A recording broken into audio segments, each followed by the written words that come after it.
लेखांकन सिद्धांत के अंतर्गत आज हम मिलान की अवधारणा, द्विपक्षीय अवधारणा और लेखांकन प्रमाण के बारे में पढ़ेंगे। तो सबसे पहले जानते हैं मिलान का सिद्धांत या मिलान की अवधारणा क्या होती है। लाभ या हानि के सही निर्धारण के लिए आय व्यय का ठीक प्रकार से मिलान किया जाना आवश्यक है। उन सब लागतों व व्ययों को घटाया जाना चाहिए जो आय अर्जित करने के लिए किए गए हों। यदि कुछ व्यय ऐसे हैं जिसका लाभ इस वर्ष के साथ साथ अगले वर्ष में भी प्राप्त होता होगा, तो चालू वर्ष की आय में से व्यय का केवल वही भाग घटाया जाना चाहिए जो इस वर्ष से संबंधित है, अर्थात जो इस वर्ष को लाभ प्रदान करता है। अर्थात सरल शब्दों में अगर हम समझें तो मिलान का सिद्धांत क्या कहता है कि लाभ और हानि का हमें, लाभ हानि हो, व्यापार के आय व्यय है, इसका हमें सही सही प्रकार से मिलान करना चाहिए। अर्थात जैसे हमारा कोई लाभ है, ठीक है, अब वो 2-3 वर्षों का है और वो इस वर्ष में प्राप्त हुआ, पिछले वर्ष का इस वर्ष में प्राप्त हो गया, या बाद में वाले वर्ष का पहले ही हमें एडवांस में मिल चुका है, तो यह जो है वो अगले वर्ष में और जो पुराने वर्ष में उसका अलग अलग लेखा किया जाना चाहिए। मतलब स्पष्ट पता होना चाहिए कि यह 2015 का लाभ है या 2016 का लाभ है और यह 2017 का लाभ है। कुछ व्यय ऐसे होते हैं, अब कुछ व्यय भी ऐसे होते हैं जिसका अलग अलग वर्षों में काम, मतलब उपयोग होता है।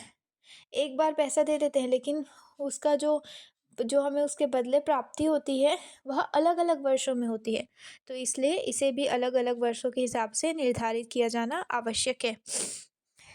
देखिए क्या लिखा है आगे, यदि कोई आय अग्रिम प्राप्त होती है जबकि उसे अर्जित करने का कार्य मतलब बिक्री या अन्य कोई कार्य अगले वर्ष होगा, तो ऐसी प्राप्ति को चालू वर्ष की आय नहीं समझा जाएगा।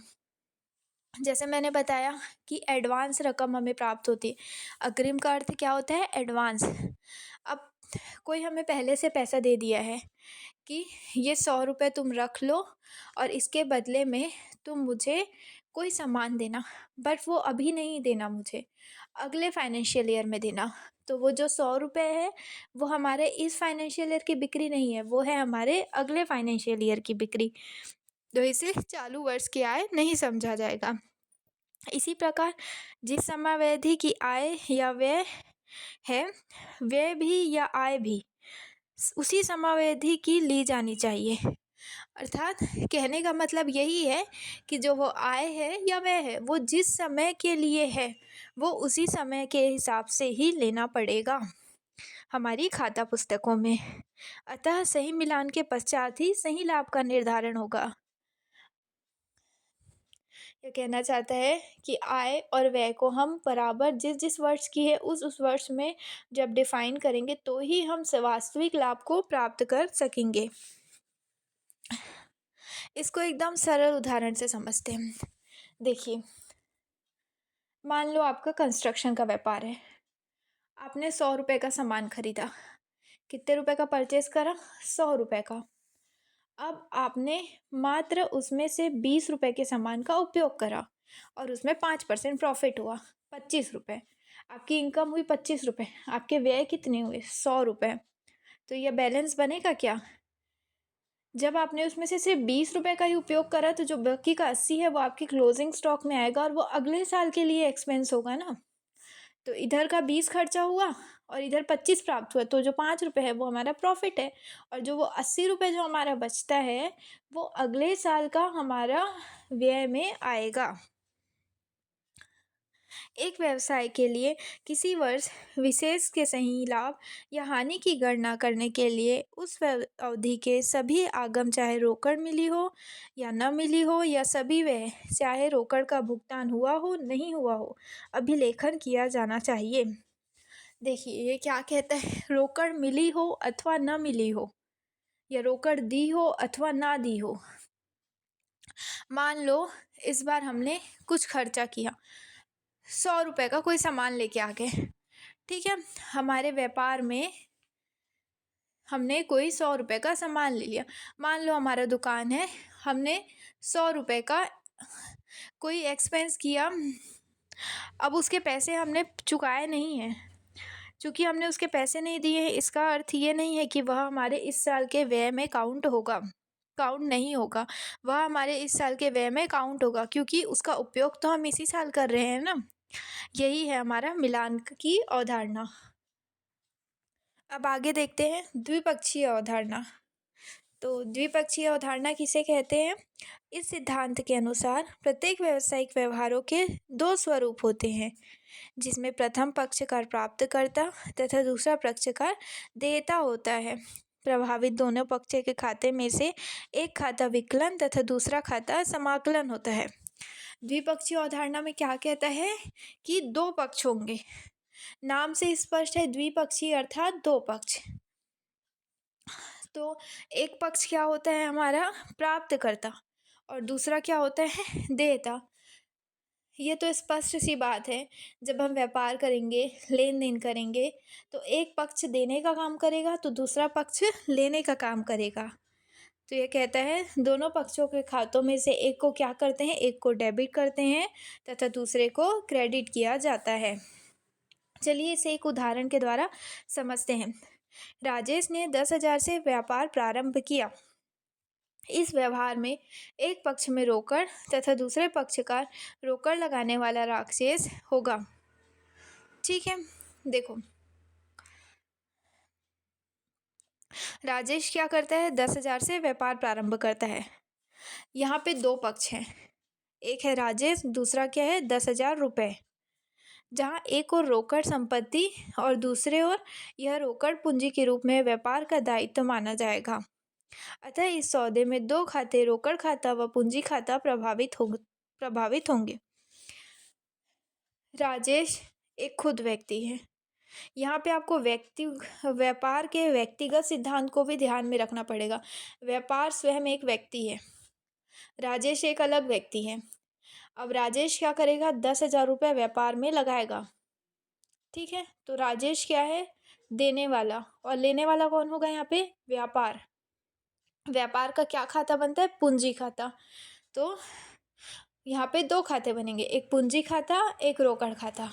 व्यापार में राजेश पैसे देगा और प्राप्त कौन करेगा? पूंजी खाता। तो यहाँ रोकड़ हमारी संपत्ति हो जाएगी तथा पूंजी खाते में जो रकम जाएगी वह हमारा दायित्व होगा कि हमें इसे चुकाना है। किसे चुकाना है? राजेश को। कौन चुकाएगा? हमारा व्यापार। इसे ऐसे भी समझ सकते हैं, संपत्ति बराबर दायित्व। ठीक है, संपत्ति बराबर क्या होता है? दायित्व होता है।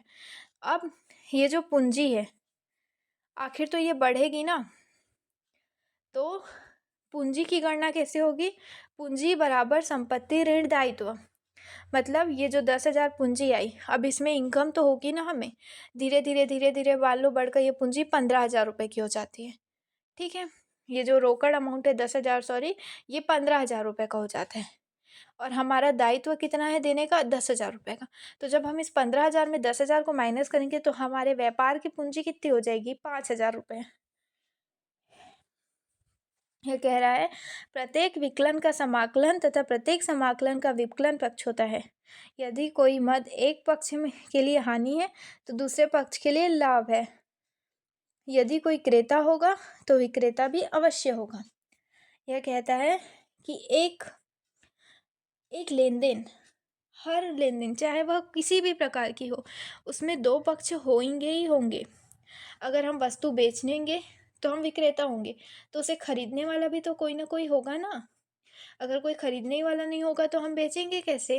अर्थात एक पक्ष विक्रेता का होगा तो दूसरा पक्ष क्रेता का भी अवश्य होगा। चलिए अब आगे देखते हैं लेखांकन प्रमाप क्या होता है। लेखांकन में पारदर्शिता, समरूपता, तुलनात्मकता एवं सार्वभौमिकता बनाए रखने के लिए विकसित किए गए प्रमापित सिद्धांत तथा नियम लेखांकन प्रमाप कहलाता है। लेखांकन प्रमाप, इससे आपको समझ आ गया होगा कि यह एक प्रकार का नियम है, लेखा करने का नियम। किस चीज़ के लिए यह नियम बनाया गया? ताकि लेखों में क्या हो? पारदर्शिता, समरूपता, तुलनात्मकता तथा सार्वभौमिकता बनी रहे। विभिन्न लेखांकन की पेशेवर संस्थाओं ने अथक प्रयासों से सर्वमान्य लेखांकन प्रमापों की संरचना की है, जो लेखांकन हेतु प्रमाप्तियां, नीतियों एवं सुव्यवस्थित लेखांकन का ढांचा प्रदान करता है। क्या कहता है? बहुत सारी जो पेशेवर संस्था है लेखांकन की, पेशेवर संस्था मतलब बहुत बड़ी बड़ी लेखांकन की संस्थाएं, उन्होंने जिनका कार्य यही है, पेशा जिनका पेशा का है लेखांकन करना, इन्होंने बहुत ही प्रयासों के बाद लेखांकन की एक सर्वमान्य लेखांकन प्रमाण की संरचना तैयार करी है, ताकि सभी लोग लेखे एक ही लेखांकन प्रमाण के आधार पर करें। यह क्या करता है? लेखांकन को सुव्यवस्थित और प्रमापित नीति का ढांचा प्रदान करता है।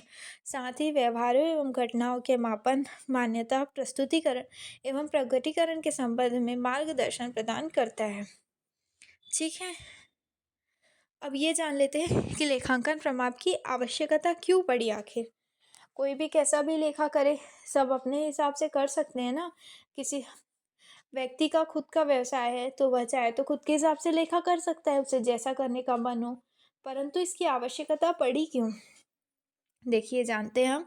लेखों की प्रस्तुति में एक रूपता तथा प्रामाणिकता लाना, ताकि वे विश्वसनीय हो सके। क्यों आवश्यकता पड़ी? ताकि लेखों की जो प्रणाली है वो एक समान हो, प्रमाणित हो, ताकि इसमें क्या हो, विश्वसनीयता ला सके। कभी इसे सरकार के समक्ष जब प्रस्तुत करना रहता है तो वह विश्वसनीय हो। वित्तीय विवरणों को तुलनीयता प्रदान करने के लिए, जो वित्तीय विवरण है हमारे, उसको तुलना प्रदान करने के लिए कि लाभ की स्थिति है, हानि की स्थिति है, या हमारे व्यापार की आर्थिक स्थिति कैसी है। विभिन्न मदों के संबंध में मूल्यांकन आधार प्रदान करने के लिए, विभिन्न मद मतलब आय, व्यय, क्रय, विक्रय, इन सभी के संबंध में एक आधार प्रदान करने के लिए यह आवश्यक है। जैसे संपत्ति है, ठीक है, संपत्ति में ह्रास लगाने का, अगर हर कोई अपने हिसाब से लेखा करता तो कैसे पता चलता कि संपत्ति में कितने % ह्रास लगाना है। कोई कुछ लगाता, कोई कुछ लगाता अपनी बुद्धि के हिसाब से। इसीलिए लेखांकन प्रमाप में उसकी दर को क्या किया गया है, निर्धारित किया गया है।